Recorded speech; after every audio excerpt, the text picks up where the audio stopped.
Megah bentuknya, mendalam maknanya. Inilah rumah gadang, cermin budi pekerti dan pondasi adat kita.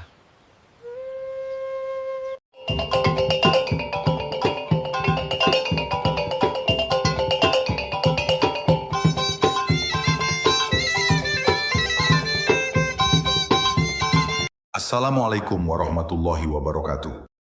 Sairiang balam jo barabah, barabah lalu balam mandi. Sairiang salam sarato sambah, sambah lalu salam kumbali. Sakilat ambiak kasalendang, dibawa anak turun mandi. Jo adat ambo makapalang, jo agamo nan Jawa sakali.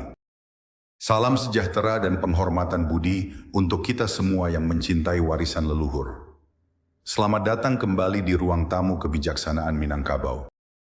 Hadirin sekalian, seringkali kita memandang rumah gadang hanya sebagai bangunan kayu yang indah dengan atap yang melengkung khas. Namun sesungguhnya, bagi masyarakat Minangkabau, rumah gadang jauh lebih dari sekadar tempat berteduh dari panas dan hujan. Ia adalah nadi kehidupan nagari, perwujudan nyata dari filosofi alam takambang jadi guru, dan cermin paling jujur dari budi pekerti kaum yang mendiaminya. Ini adalah Kato Pusako bagian ketiga, sebuah puisi agung yang membedah setiap jengkal bangunan ini mulai dari alas tanahnya hingga ujung atap gonjongnya, mulai dari tiang penyangga hingga tata krama penghuninya. Mari kita buka hati dan pikiran untuk menyelami kedalaman makna di balik setiap papan dan setiap ukiran yang ada. Mari kita awali dengan memandang wujud lahiriahnya yang memukau. Rumah gadang 9 ruang, salanja kudo balari, sapakiak budak maimbau, nan salita kuciang malompek. Rumah gadang dibangun sebagai bangunan yang agung, luas, dan teratur. Seringkali ia memiliki 9 ruang utama, angka yang melambangkan kelengkapan dan kebesaran hidup dalam pandangan adat. Bentuk arsitekturnya tidak kaku dan membosankan, melainkan dinamis dan penuh gerak. Garis-garisnya yang memanjang dan melengkung, memancarkan kekuatan yang luwes, persis bagaikan punggung kuda yang berlari gagah dan berirama di padang terbuka. Keindahannya pun hidup dan lincah, bagaikan anak kecil yang sedang bermain riang tanpa beban, atau ketangkasan seekor kucing yang melompat dari satu tempat ke tempat lain dengan penuh keyakinan. Tiangnya basandi batu, sandi banamo alue adaik, tonggak banamo kasandaran, tonggak gaharu lantai candano.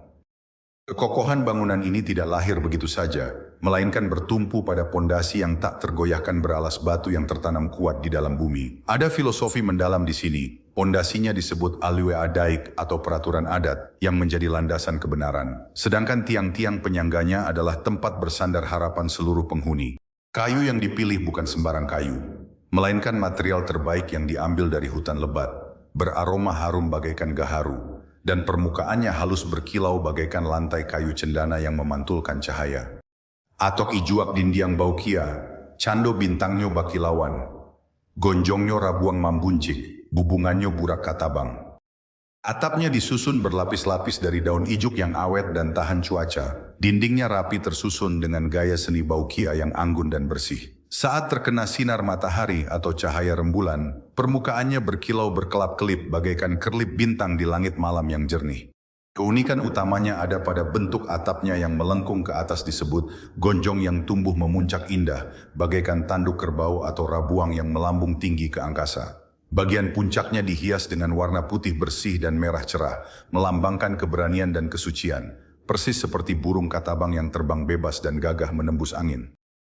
Batatah jo aya ameh, salo manyalo aye perak, limpapeh rumah nan gadang, sumarak di dalam kampuang, hiasan dalam nagari. Setiap sudut dan pilarnya dihias dengan ukiran dan lukisan yang memancarkan kemuliaan, seolah-olah seluruh bangunan ini pernah disiram dengan air emas yang berkilau dan dibasuh dengan cairan perak yang murni bersih. Secara keseluruhan, rumah gadang ini tegak laksana gajah raksasa yang perkasa dan tak tergoyahkan.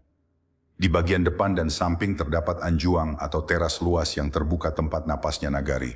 Disinilah tempat bermusyawarah, menerima tamu, dan beristirahat dengan tenang. Rumah ini menjadi pusat perhatian, tempat paling ramai dan hidup di tengah perkampungan, serta menjadi hiasan terindah dan kebanggaan yang tak ternilai bagi seluruh warga nagari. Hadirin yang berbahagia, kekuatan sejati rumah gadang tersembunyi pada tiang-tiangnya. Tidak sembarang kayu boleh menjadi penopang rumah adat. Rumah gadang Salangko Gadiang sakijok kubin malayang, tunggak dipiliah dalam rimbo, banyaklah urang nan maramu. Kayu-kayu penopang ini dipilih dari batang pohon yang paling lurus, paling kuat, dan paling bebas dari cacat. Diambil dari hutan rimbo yang lebat dan terpencil, setelah melalui proses pemilihan yang penuh penghormatan dan doa. Banyak orang yang memuji keindahan dan kekokohan bangunan ini, karena setiap tiang membawa nama dan peran hidup yang melambangkan struktur masyarakat Minang itu sendiri. Tiang tapi panek alek, tiang paling depan yang menjadi wajah kehormatan dan sopan santun terhadap tamu. Tiang temban Sukomananti, tiang penyangga yang menopang beban dengan penuh kerelaan hati dan kesabaran. Tiang tengah Manti Salapan, tiang tengah yang menjadi pusat keseimbangan, tempat bertemunya segala urusan dan keadilan. Tiang dalam Putih Baku Ruang, tiang bagian dalam yang menjaga kesucian ruang keluarga dan privasi kaum. Tiang panjang Simajolelo, tiang utama yang menjulang gagah memimpin barisan tiang lainnya. Tiang Salek, tiang yang menyatu rapat dengan dinding dan menyempurnakan bentuk bangunan. Tiang dapur Sukodilabo, tiang yang menopang sumber kehidupan dan penyediaan makanan bagi semua penghuni. Semua kayu suci ini dibersihkan dengan tanah kawi yang alami agar awet, kuat, dan terhindar dari serangan hama, melambangkan hati yang bersih dari noda. Uki tonggak jadi ukuran, damat tirih bintang gumarau, calekak padang basentak. Ukiran yang dihasilkan pada tiang-tiang ini menjadi patokan keindahan seni di seluruh ranah Minang. Polanya halus dan berderet rapi, bagaikan bintang yang bersinar terang di langit malam yang jernih. Keindahannya begitu memukau, sehingga mata siapapun yang memandangnya tidak akan pernah merasa puas. Di bagian anjuang depan dan belakang, dihiasi dengan ukiran yang melengkung indah bagaikan ular yang melata dan bunga yang sedang mekar berpadu sempurna. Seluruh struktur bangunan tersusun rapat, kokoh, seimbang, dan berdiri tegak dengan gagah di atas tanah yang datar dan padat. Jika kita melangkah masuk ke dalam, kita tidak sedang memasuki ruang kosong, melainkan masuk ke dalam tata aturan masyarakat yang hidup. Kok diliek ka lantainyo, ka ujuang rajo babandiang, data balantai papan, licin balantai kulik. Susunan lantai dan ruang memiliki hierarki yang penuh hormat. Di ujung ruang yang paling jauh dan tinggi terdapat tempat yang paling mulia dan terhormat, disediakan untuk rajo, penghulu, atau pemimpin kaum yang datang berkunjung. Di bagian pangka atau samping terdapat surambi yang terbuka, dan lapang untuk menerima tamu dan bermusyawarah. Lantai tersusun dari papan yang rapi dan halus, licin dan bersih, mengkilap bagaikan kulit kerang yang putih bersih. Di sana pula terdapat sangkutan, atau gantungan pusaka warisan leluhur yang berharga, dan tempat-tempat yang disusun meniru tata cara kehidupan yang teratur dan rapi. Mamakai raso jo pareso, manganduang malu jo sopan, raso samo dibawak nayak, pareso samo dibawa turun. Di dalam rumah ini berlaku konstitusi sosial yang tak tertulis, namun dipatuhi dengan ketat. Hidup bersama menggunakan raso jo pareso rasa hati dan pertimbangan nurani. Selalu menjaga rasa malu dan tata krama sebagai benteng kehormatan. Rasa saling menghargai dibawa kemanapun kita melangkah naik ke tempat tinggi. Dan perasaan kehati-hatian serta hormat senantiasa dibawa turun ke setiap tindakan. Tidak ada yang merasa lebih tinggi atau lebih rendah. Semuanya berjalan seimbang dan harmonis dalam persaudaraan. Batu tapak ancara nobasa, jarum sabuah ndak kahilang. Perlengkapan rumah pun mencerminkan ketertiban dan kemewahan sederhana. Wadah dan peralatan makan tersusun rapi dan berkilau, berjenjang naik bagaikan tangga yang berharga dan anggun. Halaman dan pekarangan luas dan bersih, tertata rapi dengan pagar yang kokoh dan indah. Pasir dan kerikil di halaman tersebar rata, bagaikan bintang yang bertebaran di langit. Setiap benda memiliki tempatnya masing-masing, sehingga ketertiban terjaga sempurna seujung jarum pun tidak akan hilang atau terselip tanpa jejak. Sebuah rumah gadang yang lengkap tidak berdiri sendiri tanpa penunjang kehidupan. Di halaman rumah berdiri lumbung padi yang berjejer rapi, simbol kemakmuran dan kesiapan menghadapi masa depan. Lumbuang baririk di halaman, rangkiang tujuh sajaja, ditapi banamosi tinjau lawik, paninjau pincalang masuak. Ada rangkiang besar untuk menyimpan cadangan padi 7 musim, dan kapuak besar serta kecil untuk keperluan sehari-hari. Setiap bangunan penyimpanan ini diberi nama yang puitis dan bermakna harapan. Si Tinjau Lawik, tempat pandang yang luas dan berpikiran terbuka.